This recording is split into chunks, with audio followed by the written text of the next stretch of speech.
Indian സിനിമയിലെ ഏറ്റവും മികച്ച നടന്മാരിൽ ഒരാളാണ് ഫഹദ് ഫാസിൽ. അച്ഛൻ്റെ സിനിമയിലൂടെയായിരുന്നു ഫഹദിൻ്റെ അരങ്ങേറ്റം. പക്ഷേ ആദ്യ സിനിമ പരാജയപ്പെട്ടു. ഇതോടെ അഭിനയത്തിൽ നിന്ന് മാത്രമല്ല രാജ്യത്ത് നിന്ന് തന്നെ ഫഹദ് വിട്ടു നിൽക്കുകയായിരുന്നു. അവിടെ നിന്നും ഫഹദ് തിരികെ വരുന്നത് തൻ്റെ സ്വന്തം കരിയർ മാത്രമല്ല മലയാള സിനിമയുടെ മുഖം തന്നെ മാറ്റിമറിച്ചുകൊണ്ടാണ്. ഇന്ന് മലയാളവും കടന്ന് തമിഴിലും തെലുങ്കിലുമെല്ലാം സിനിമകൾ ചെയ്യുന്ന തൻ്റെ അഭിനയ മികവ് കൊണ്ട് ലോകത്തിൻ്റെ കയ്യടി നേടുന്ന നടനായി വളർന്നിരിക്കുകയാണ് ഇപ്പോൾ നടൻ ഫഹദ് ഫാസിൽ. ബോക്സ് ഓഫീസിൽ ബ്ലോക്ക് ബസ്റ്ററായി മാറിയ ആവേശം കാണികളെ ആവേശം കൊള്ളിച്ചിരിക്കുന്നു.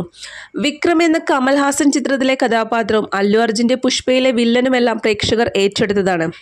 ഇപ്പോൾ രജനീകാന്തിനോടൊപ്പമാണ് ഫഹദ് അഭിനയിക്കുന്നത്. തമിഴകത്തും തെലുങ്കിലും വൻ ആരാധക വൃന്ദം തന്നെ ഫഹദ് ഫാസിലിനുണ്ട്. ഫഹദിൻ്റെ ഭാര്യയും നടിയുമായ നസ്രിയ ഇപ്പോൾ അഭിനയ രംഗത്ത് അത്ര സജീവമല്ല. പൂർണ്ണമായും സിനിമ വിട്ടതല്ലെന്നും തിരക്ക് പിടിച്ച സിനിമകൾ ചെയ്യാത്തതാണെന്നും നസ്രിയ വ്യക്തമാക്കിയിട്ടുണ്ട്. എന്നാൽ അണിയറ കാര്യങ്ങളിൽ സജീവം തന്നെയാണ്. പലപ്പോഴും ഫഹദിൻ്റെ അഭിനയ മികവിനെക്കുറിച്ച് നസ്രിയയും വാചാലയാകാറുണ്ട്. ഇപ്പോഴിതാ ഫഹദ് ഫാസിലിൻ്റെ രോഗാവസ്ഥയായ ADHD കുറിച്ചുള്ള ചർച്ചകളാണ് ഇപ്പോൾ സോഷ്യൽ മീഡിയാസിൽ നടന്നുകൊണ്ടിരിക്കുന്നത്.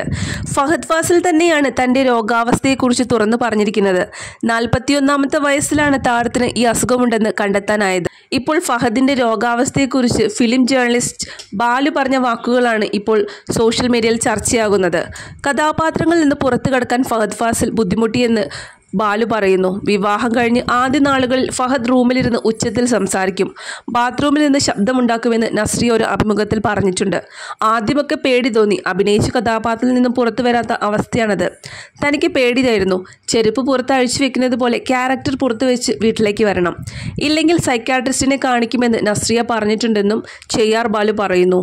നാനിക്കൊപ്പം നസ്രിയ ഒരു സിനിമ ചെയ്തിട്ടുണ്ട്. അതിൻ്റെ ഭാഗമായി 2-3 മീഡിയകളെ കണ്ടു. അഭിമുഖം ചെയ്യുമ്പോൾ ഫഹദ് ഫാസിലിന് ആശ്ചര്യം തോന്നിയ കാര്യം എന്തെന്ന് ചോദ്യം വന്നു. ആശ്ചര്യമല്ല, ഒരു ഘട്ടത്തിൽ ഞാൻ ഭയന്നു പോയിട്ടുണ്ട്. ഒരു സിനിമയിൽ അഭിനയിച്ച ശേഷം ആ ക്യാരക്ടറിന് അദ്ദേഹം വിടില്ലെന്ന് നസ്രിയ പറഞ്ഞിട്ടുണ്ടെന്നും ചിയാർ ബാലു വ്യക്തമാക്കുന്നു.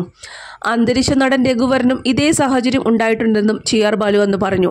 കഥാപാത്രത്തിൽ നിന്ന് പുറത്തു കടക്കാൻ രഘുവരനും ഒരുപാട് സമയമെടുത്തിരുന്നെന്ന് ബാലു ചൂണ്ടിക്കാട്ടി. രഘുവരൻ്റെ മുൻ ഭാര്യ രോഹിണി നേരത്തെ ഇതേക്കുറിച്ച് സംസാരിച്ചിട്ടുണ്ട്. വിവാഹം കഴിഞ്ഞ ആദ്യ നാളുകളിൽ തനിക്ക് രഘുവരൻ്റെ പെരുമാറ്റം അസാധാരണമായി തോന്നിയിരുന്നുവെന്ന് രോഹിണി തുറന്നു പറഞ്ഞു. രഘു ചിലപ്പോൾ വിഷമിച്ചിരിക്കും. കുറേ കാലം എന്തിനാണതെന്ന് എനിക്കും മനസ്സിലായില്ല. ഒരു ദിവസം അഭിമന്യു എന്ന സിനിമയുടെ ഷൂട്ടിംഗ് കഴിഞ്ഞ് രഘു മുകളിലേക്ക് വരുന്നില്ല. എന്തു പറ്റിയെന്ന് ഞാൻ ചോദിച്ചു. എന്നാൽ പ്രത്യേക രീതിയിലാണ് സംസാരിക്കുന്നത്. അതിനുശേഷമാണ് അമ്മ പറയുന്നത്, പേടിക്കേണ്ട, ഇപ്പോൾ ഏത് കഥാപാത്രമോ ആണോ അവൻ ചെയ്യുന്നത് അതുപോലെയാണ് അവൻ പെരുമാറുകയെന്നത്. കല്യാണം കഴിഞ്ഞ ആദ്യ നാളുകളിലായിരുന്നു അത്. അഭിമന്യു സിനിമ കണ്ടപ്പോഴാണ് രഘുവിൻ്റെ മാറ്റത്തിന് കാരണമെന്തെന്ന് തനിക്ക് മനസ്സിലായതെന്നും രോഹിണി വ്യക്തമാക്കുന്നു.